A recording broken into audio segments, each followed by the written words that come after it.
construction et ingénierie à votre disposition.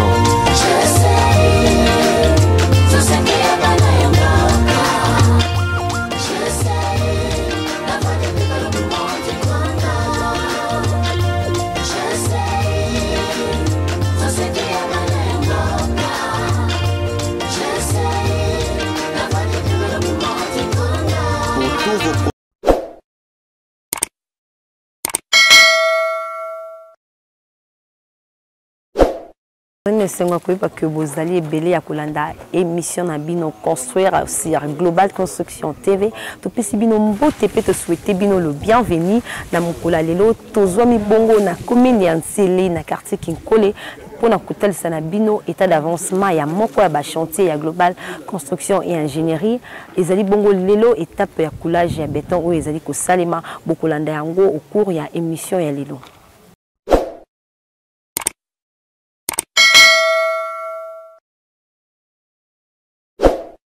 Tali coulage ya dalle aux étapes aux salima lelo mais quand peut que ça biso ndenge ni bobanda qui chantier oyo évolution nango pe étape bokomi nango lelo. Merci na pesina nombote na bato nyonso bazali kolanda biso partout dans le monde. Mosala oyo ebandi toujours na demande à client oyo bazalaki intéressé na mosala na biso à travers médias nde ya sollicitaki biso po to ya pe kosala mosala epa na ye. La première des choses ezali kosala prise de contact oyo esengeli ezwama entre le client et l'entrepreneur. Nde tobengamaki po toya kosala état des lieux sur ce terrain. Surtout constater madame que nos parcelles est déjà clôturées et déjà na banda pour etonga na kati ya maison commerciale mais biso toyaki juste to banda juste projet il y a construction ya bâtiment autre tozali kosala. Nde après avoir kosala état des lieux tosala équipe avant projet na demande à client to proposer yango à apprécier après avoir apprécié toyaki kozwa compromis pour que to sala à plan d'exécution. Après ça plan d'exécution to sala le devis pour évaluer coût de travaux pour l'état de la gozer, de to signer contrat après signer contrat de to bandaki musala na biso ya ko tonga. Na to tonga to yakika pamba te to tonga moko to yakita to bandi ko sala implantation. Ça implantation après to sala implantation to sisi ko sala yango to bandi ko sala fouille dans excavation ko timola pour ko banda ko sala fondation na biso. Parce que sala maki et puis to sisi fondation une étape ya béton sous pavement. Et après, tu as signé deuxième contrat pendant l'étape il y a élévation des murs. Élévation des murs, tu as sali yango et puis tu as aussi troisième étape pour aller à plancher ou dalle. On est tout ça à l'élo, tu as qui na coffrage, ferraillage et puis tu as comme une étape à couler dalle pour que tu passes une étape pour nous micro. Mais ingénieur il dit na aucun lobby pour ça qui est délié pendant que na parcelle les qui déjà na clôture les qui na ba maison de autour le ba mais qui est nécessaire que ça là le sous c'était des liés pourtant ba maison ils a déjà ça que ba yebi déjà terrain ou malam. Oui, qui dit état de lieu ou constat ils allaient et permettre biso ba salle dit et ba est-ce que tout ça musala quelles sont les réalités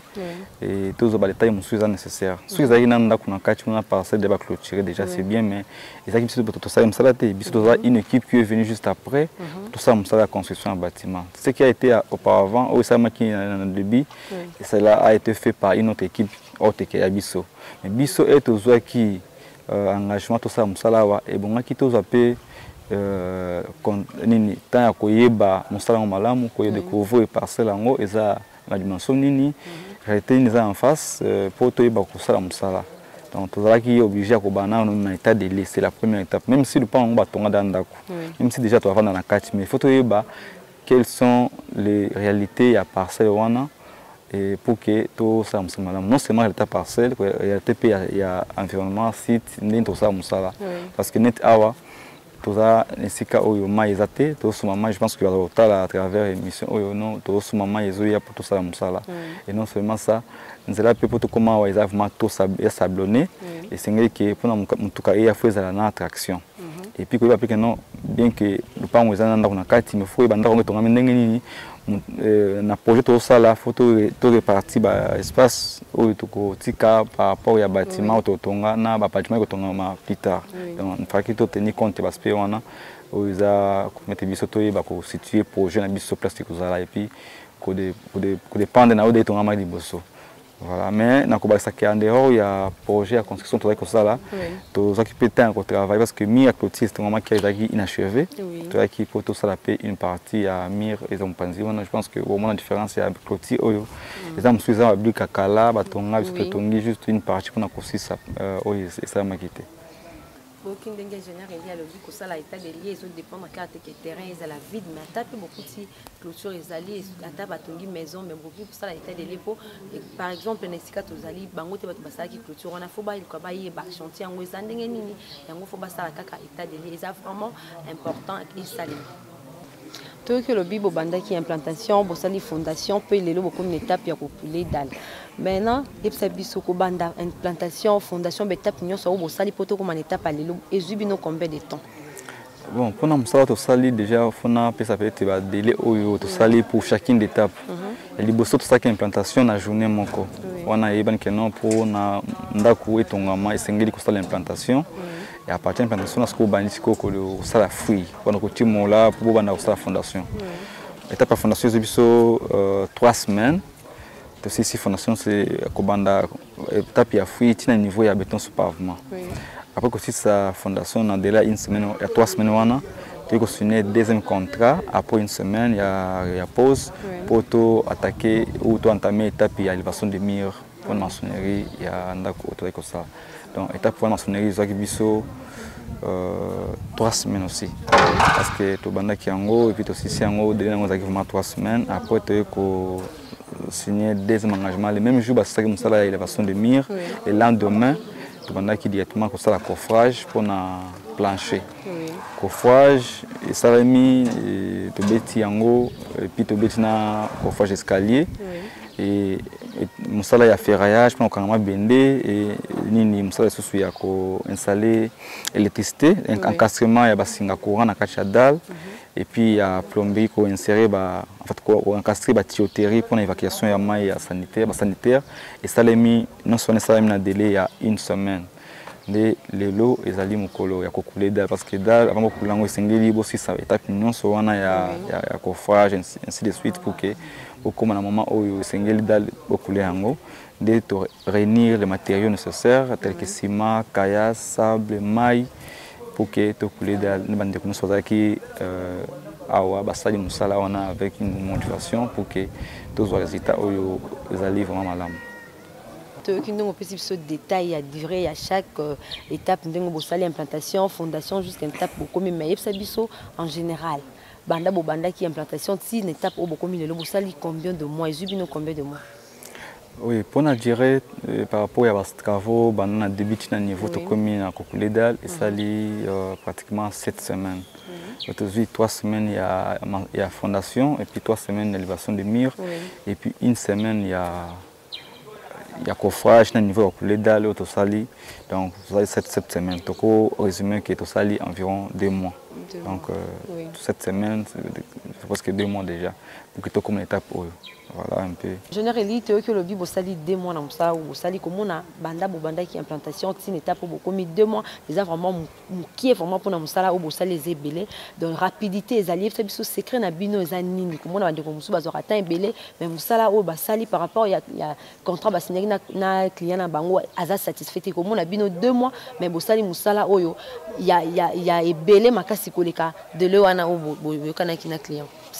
Oui, en fait, le contrat déjà est au Sénégal, tu définis ça délai à travaux pour chacune d'étape. Pour l'étape de fondation, c'était pour 1 mois, mais ça, on a un délai à 3 semaines, donc c'est tout ça qui est en avance. Et premier secret, ou première raison, c'est que le financement du projet, ils ont ça à un moment où ils sont donc toujours retardé et c'est quand je pense que Azali Kolandanga a fait souvent merci pour la confiance. Donc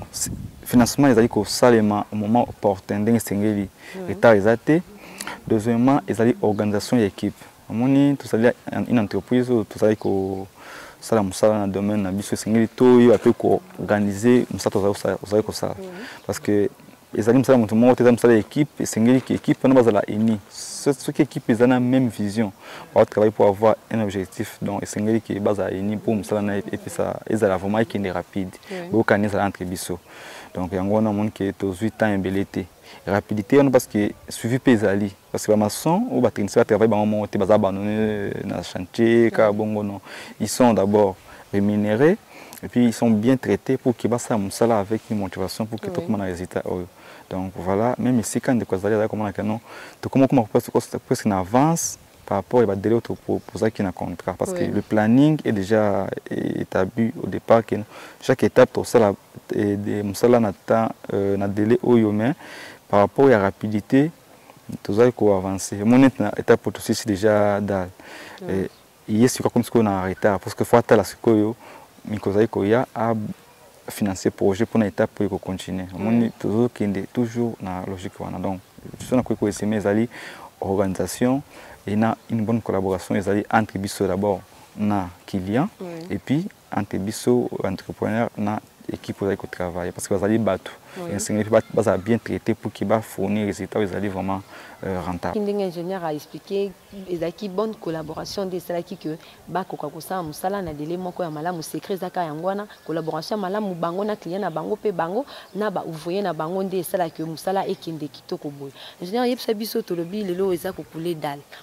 c'est que bozo matana na partie ya likolo ça que zanda ko étage mais to yebite za R+1 R+2 to R+3 mais comme peut yebisa biso aussi biso pe ba pièce ni to ko retrouver na bâtiment.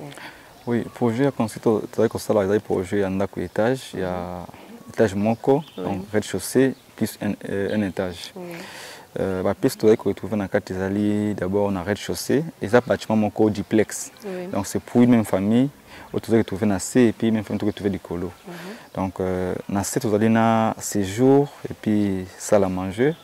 vous allez dans bureau pour nos parents. Et tout allez dans la cuisine, magasin, chambre de visiteurs et puis sanitaire pour nos visiteurs. De l'autre côté, vous avez escalier pour nos dans l'étage. Vous allez dans le salon familial et puis 3 grandes chambres, dans sanitaire et puis le balcon. Donc, il y a des pièces autour de vous dans la coudon. Donc, vous allez dans la parcelle, c'est une grande parcelle. Mais à Tony, dans les autres étés, à Yébiki, le projet est progressivement, à Baïna, le projet. Donc, ça, pourquoi ils ont fait bâtiment, ils ont mené par rapport, parce qu'il y a des gens qui cherchent à construire. Nous avons une très grande parcelle, mais par rapport au projet, on demande à client qui serait aussi le projet dans la dimension, dans le bâtiment, la dimension où il y a. Ils ont mené mais ils ont vraiment quand même, je peux dire, valable. Et puis, dans mes yeux, la dimension à pièce, la pièce pour que tout ça vraiment dans condition bien de concevoir. Donc, je pense que c'est quand ils sont d'accord que tout ça na demande malgré la dimension parcelle, mais tout tenir compte il y a demande pour que tout ça le projet on a atika et parce que peut continuer le projet à ça l'embarrassement. Avant qu'on coule, ça a plancher, ferraillage, ma bende les caca, tuyauterie et tout. Est-ce que la différence ces alliés entre bâtiment et R+1 na bâtiment et R+2 na terme où est tali coulé. Ba nombre ya ma bende au coulé. Bien cette dimension ma bende où est cotawana est différent na où il y a R+2 to ezaka ndenge moko. Bon, si on comprend que sinon on va peut-être répondre par rapport à la structure. Il est vrai que le projet est dimensionné par rapport à la réalité d'Ango, par rapport à la capacité où il y a, je peux dire comment, importance d'Ango. Déjà, un projet, il y a construction d'un bâtiment R+2 ou R+3, et vous allez évaluer ou dimensionner un projet R+1. Dans R+2 ou R+3 par exemple, le dimensionnement d'Ango est en fonction de la capacité ou de l'importance d'Ango. Que nos structures ou la section pour utiliser pour notre dimensionnement du projet on a R+1T parce que dans l'étage il y a étage mi balé ou étage mi tout et donc même charge que le candidat que étage moko net mutu amemi 3 personnes mutu amemi mutu moko du colo monde qui charge ils allaient ndenge moko te ou bien sollicitation ils ndenge moko te au niveau de la structure par rapport à la fondation ba colonne tout ça là na pour te dimensionner différemment dans ndako ya C. Même le diamètre où il y a des dimensions, il y a des matières. Mais en termes de dalle, ils ont juste ça plancher, autant de fois, je pense que le dimensionnement, ils ont vraiment maintenant toujours la plupart des cas épaisseur ou esengeli ou volume ya béton pour la dalle ils ont déjà presque ndenge moko toko ça te béton makasi plus béton ça épaisseur makasi na dalle ça ajoute encore une surcharge donc béton ils ont dimensionné ndenge moko pour la dalle épaisseur wana qui varie entre 12 cm à 15 cm, ça dépend, il y a l'importance du bâtiment. Mais tout ça là en toujours tout en faisant recours à l'importance du bâtiment vous avez comme ça. Parce que nous sommes allés dans cette station, nous sommes allés une maison d'habitation, ils allaient salle de fête, ils allaient je peux dire comment balcon, terrasse pour des restaurants, donc tout ça, ou école, ou église, nous sommes ingénieur aussi la dimensionnement ya bâtiment ya ouvrage ya bongo singla ye bâtiment wana ekozana sollicitation nini à part bato bako exploiter yango bako utiliser pe bilo mususu dikolo ya bâtiment wana ya charge pour que ezala ko peser sur yango singeli pe dimensionnement yango ezala un peu en fait ezala essa ma par rapport ya sollicitation au bâtiment ekozwa ce qui est sili donc voilà un peu. Maintenant, on établit Moussala toujours respecter les principes, les normes ou la construction. Parce que dans ça, tout ça, la routine. Chaque fois, l'ingénieur est obligé à faire la recherche, non seulement dans les documents où ils ont peut-être physiquement, mais aussi sur Internet, parce que déjà Internet permet de découvrir le côté de quitter, même sur YouTube ou sur Google, ou techniquement vous pouvez quitter ou apprendre. Donc voilà un peu de travail toujours ça implique à chaque fois pour que le loco est tenu. Mais c'est entrepreneur, comme on a Global Construction, ils allaient entreprise, il y a construction, il y a des mingi, il conception, des projets, comme on a besoin d'architectes, besoin d'ingénieurs, vraiment des techniciens belé. Bon voyage à Caliban d'Amboka, et c'est une lecture ni par rapport il y a architecture et aussi les à peine à Liban d'Amboka. Bon, architecture d'abord ils allaient lier la culture. La plupart des cas qui étaient à il y a où Yamboka est-ce que tu vas aller parce que Yamboka n'est pas pays arabe au moins vraiment que architecture na bango vraiment ils la vraiment lié à la culture na bango mais ce qui est important c'est que la norme construction est internationale et c'est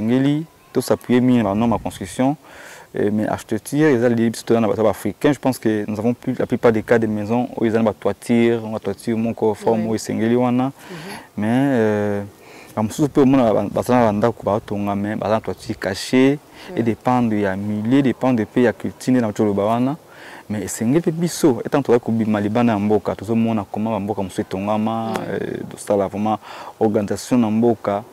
Tout ça, ça peut impliquer, c'est ce que nous faisons. Je pense que chaque fois, nous n'allons pas commencer à faire la même chose, bien la routine. Il faut toujours améliorer un peu. Donc, dans la biso, il peut mettre un biso, tout ça implique dans l'autre monde pour que ça là, ils ont peu moins sens. Parce que et tout que les gens tout le monde a toujours apprécié, voilà, mais pourquoi pas nous? Quelque part aussi, dans le je me que ils allaient côté la paix quelque part gouvernement Abisso parce que surtout les demande le black qui construction anarchique ça on a commune en scellé dans l'ensemble la commune en scellé non c'est pas en scellé même la commune déjà tu vas vendre Kitambo Bandal Bumbu et autres les maisons la plupart des maisons sont construites d'une manière anarchique mais si quand l'état azali autorité à Mboka Bazali, mais bazo ko permettre de l'installer. Parce que nous avons une cité où ça sera encore une bonne chose pour que dans une cité, les maisons, toutes les maisons se ressemblent et puis l'architecture est moderne. Mais au côté on a quoi ça dit architecture ils bien présenté mais nous sommes attendus bien nayo attendus nous sommes bikok attendus bien moi d'accord soso donc chacun fait ce qu'il veut na gunaye et puis l'état peut associer vraiment architecte ingénieur parce que même kotala ke soki mboka na biso faut qu'il liboso peut-être sengeli pe l'état pe a réuni ba urbaniste ba architecte ba ingénieur nyonso na domaine nyonso sengeli pour ke batala voilà que ça tongama dans ndenge tongama des ordres de bongo eza neti mboka oyo tozo vivre na nyongo mais ba cité oyo tozo créer neti na ba nsele ba commune mususu oyo ba place oyo eza neti ba place sika ba luka ko organiser ba cette cité moko boye moderne ba réunir tous ces corps de métiers,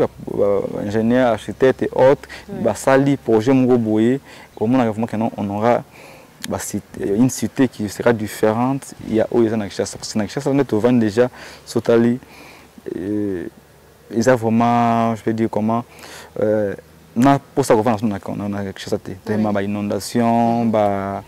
venir konda tout ce que nous rencontrons dans la ville de il commence à passer pour que tout ça là effort que mikoto ezekuya tout ne kobongisa mboka na biso même au DSM extrêmement bien mais au ezuya tout ne kobongisa donc voilà architecture et ils allaient peut apporter un plus na projet na biso c'est plutôt ça un plus comme ça ça donc voilà les arabiso karaté ba on peut rappeler na mboka na biso ba mona apé msumo un plus auto bakisi na ba projet na biso ça kawa et puis bazo qui ne peut pas ça mais biso tout ça vraiment tout le vraiment que non tout ça vraiment ko senga que l'État peut s'impliquer pour que moi hors des quotas pour que ils aient ndako etongama na mais c'est ici grec qu'ils la cam tandinga na ye après na souka to yokutana ba situation moko za malamu te donc voilà so ba réglementer la construction na kati ya mboka comment que non même architecture pe aux différentes na architecture au yakala moins que va au moins ordre makamnyonso même pour la conception et vraiment nous sommes dans ordre même au moins te non le ba bengi masomo to nginda ko wana o ya dans les avements cette entreprises ou baza vraiment qualifié baza vraiment reconnu dans l'état pour passer à musala et puis bimana ordre parce que les trois banano voilà ndako eto ngoma désordre parce que chacun fait le choix il y a monté ngo tonganda kuna ye on se base tout la bête non à c'est un moins cher na tongela ngai mais nous sommes voilà pour ngai na sanga tongona telle personne donc bazo tala intérêt wana bisope to sala effort que na oyo ndamo to yebi to sala toujours pour que bandeko bazana besoin baza ko comprendre que nous faisons un bon travail même si ce n'est pas un travail parfait ba contacter bisope to évoluer na bango progressivement avec la même logique. Ingénieur to ki ndongo sali lecture par rapport à l'architecture ya libanda na mboka na biso ndenge ni ezali bandeko boyo ki ndenge ingénieur alobi mais par rapport ya bino na ba client na bino est-ce que ba client na bino pe bazaka na apport ba accélérer bino moi quelque chose pour par rapport à où etali architecture pour développer kaka architecture ango. Bon ba client na biso la plupart bazali libanda ya mboka bazala culture ou mentalité bazana ngokuna et des fois ba zwaka ba image ou ils en internet atindi voilà est-ce que ko ça la projet boy tout le monde a un mouvement ils a initiative mo malamu mais ça bon que non ça projet boy ils a nango problème sauf que faut que ba erosu image wana na YouTube na page mo boy mtasala ki ils a peut maquette ou bien un projet existait déjà dans mo atonga quelque part mais est-ce que oyebi comment cela en fait ça ça m'a bien combien ça coûtait parce que mutum ça senga ça là projet mon koboye ils ont coûté mais à mes mises en voilà projet oyo ça quand c'était voilà projet oyo ba taille nango sengeli boye pour ça na mon c'est au taxé cher par rapport so bango bazo petan retourne ba disque bazo image est-ce que projet oyo bosala ki kuta bino combien pour que nga pena zo na utilisant quelque part mais le permettre bango ba yeba que non voilà plus projet ezali complexe ezali quoi apparaître vraiment ndenge ba mona ngo wana c'est qu'il y a un coût pour na réaliser ngo finalité nango sengeli pe ezala bien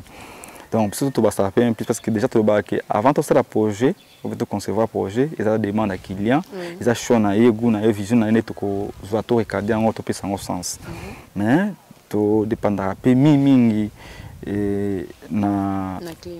client ndingo si yego na ye il faut to me ko satisfaire papa besoin na ye mais to apporter un plus parce que mutako ya petna ndako mo tongami oui mais tombe na ndenge rapport climat mboka na biso et dans l'environnement et simbiti tout ça voilà ce que ça dit boye a un problème je donne un exemple datonginda ku mais atiba vitre non sur libanda donc atiba je fais du monde c'est tout en anda ku tongi atiba antivol hein ba gris maintenant tu as mis dans étage parce qu'ils ont un notaire, qui franchit pour à côté facilement dans beaucoup vite. Mais lorsqu'il y a degré ou bien tu vois le on a un niveau assez et puis maintenant on t'a cassé vite mais à côté parce qu'il y a au moins un obstacle. On t'a soigné au salon d'accord bon voilà c'est mieux de mettre ça dans étage parce qu'il y a un notaire. Un aux ana problème peut-être na mutu a beta à ça la des dégâts à Bukango peut-être par mégarde parce qu'ils sont proches, puisqu'ils sont en hauteur, ils sont un peu en sécurité. Comme ça donne une belle vie. Mais si ils sont en dingue assez, si ils sont vraiment vite, ils ont des bandes, ils ont vraiment que ils sont exposés à danger, ils passent facilement par mégarde, banamiqué ou tout ça. Mais plus dans étage, aux ana facilité que non sur batongi, vous savez bon, vous tirez la vitre, ils ont nango que la saboter en ça fait. Donc ça ça bango. Nous sommes lingo tongi nda comme vous tirez peut-être bah pièces à l'encastrer. Or na libanda mboka ba kenda ba yebi que ils ont un système où il y a ventilation, même si c'est un fenêtre mais aération c'est ça normalement. Mais awa tout ça coupe ma courant est vraiment mon boulot. C'est un problème mais mal écouter difficilement donc nous sommes la condition tu vois awa et puis tout ça la té projet en ndingi bin boila ngo essayer beau s'adapter na contexte dans sur terrain bien la réalité dans ce terrain donc tout ça va un peu moins bien au bazaka flexible va comprendre capi to tambo en au bazaka vraiment très strict na makanisi na bango batikali bazolinga ba même poto awa na ndinga brutalité to comprendre bango pe ndenge wana pour to kata bango sentiment bango te esanga bango donc voilà un peu pour ta un plus parce que ba petit na ba image musoyo bango ba monde di banda se peut to adapter ango donc ils a toujours malam donc au monde actuel ils a na facilité que maintenant ça côté internet ou bango mona wana na YouTube surtout mon yango et pour que na yeba ko apporter un plus na projet avec ça voilà. Mais c'est l'entrepreneur qui a commis vraiment dans la émission, mais avant tout, il y a une question par rapport il y a un prix sur le marché, comme on a ciment, on a mati, et là, on a prix qui bon vous trouvez terrain d'attente, parce que vous comprenez facilement comment on a pu bander là, c'est un problème pour beaucoup de matériaux, beaucoup de matériaux dans chantier, est-ce que vous comprenez facilement? Bon, ils ont déjà mon parce que à chaque fois que client mon côté olinga ça mon sala écouter mon ebelé client nous salinga communiquer mon sala sala mais il m'a kitoko biso pe to za vraiment ça effort t'as savon que non mon sala puisque mon sala parce que mon sala ça ma kitoko c'est que il y a déjà une certaine organisation quelque part et puis il y a un certain coût où il s'engage pour mon sala ça mandenge wana et on a peut-être ça bon que le prix sur le marché n'est pas stable, il y a des matériaux. Et c'est difficile, ils ont quitté, toujours les ceux qui viennent au Congo, ils informés. Combien tu passes dans le tableau, on va changer le prix à tout moment, effacer le ici. Et biso, et puis ça nous met à des fois en difficulté, il y a qu'à travailler. Vous avez fait un devis, et après un mois ou 2 mois, on a des vies à boum, on a mallette. Et elle a eu possibilité à lui voilà beaucoup de ça sans tenir compte que nos défis parce que c'est par rapport à prix qui sur le marché parce que si tous fournisseurs tout dépend de fournisseurs on va vendre on va te câbler quoi matériaux et comme ça et tout ça bango on va comprendre que ils ont net je pense à comprendre que voilà ça qui depuis longtemps mais toujours évoluer voilà n'est pas pour faire les beaux bien que ça va faire cette différence comme ça vous allez me faire parvenir différence on est à combien où il faut na bakisa donc on évolue sans qu'il y ait trop d'inquiétude bamoni bandeko belé non on a ça bon on a des devises en dollars bien des devises tout ça qui est en dollars et attends mati en dollars non trompez-vous na marché où tout ça bloco bateka toujours en francs sur le monde va checker autant de francs parce que non dollar a toujours que bouger mais sur aucun terme en francs au sommet bon donc voilà tout ça bango ou ba comprendre ka ba comprendre biso ba comprendre te et bien nous demande conseil de vie ils nous peut-être 3 semaines une semaine bozo discuter kaka pour que bozo compromis mais biso tozana volontaire ko ça musana bango mettre bango baza tellement ko ba tout regardant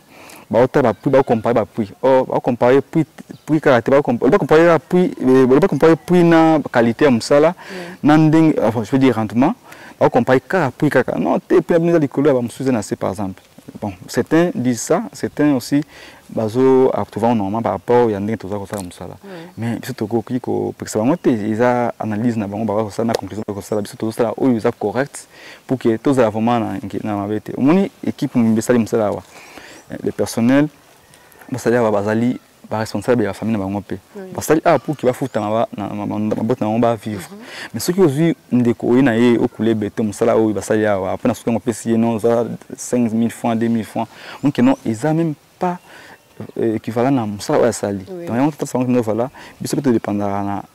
financement au bopesa wana to ebi que non les coûts de matériaux ils a inclus les transports de ces matériaux la manutention na par exemple to suis difficulté mon quoi on a chantier oyawa pendant to couler béton dal oyo samedi à le 4 mais to komi awa bétonner moi comme ça quitté parce que nous allons tellement déjà ma belle qui sable l'équipe belé nous connaissons beaucoup bien Singapour a bien le bétonner comme awa est compliqué donc to yaki to komi to kula béton to zonga to kula yango te donc to ko trouver avec beaucoup de mécanismes pour que tous amu to kapo et ko sa bétonner wana dimanche et puis les lots mardi to couler pour moi c'est une difficulté au côté nango nous avons ajouté peut-être quelque chose pour que tout soit résultat auto sali donc ba difficulté on a peut-être qu'il est-ce que va vendre ba mona yango te mais nous battons pour que résultat et bima malamu le lot ndako ici et tongami zo évoluer donc c'est ça notre souhait que total la te ba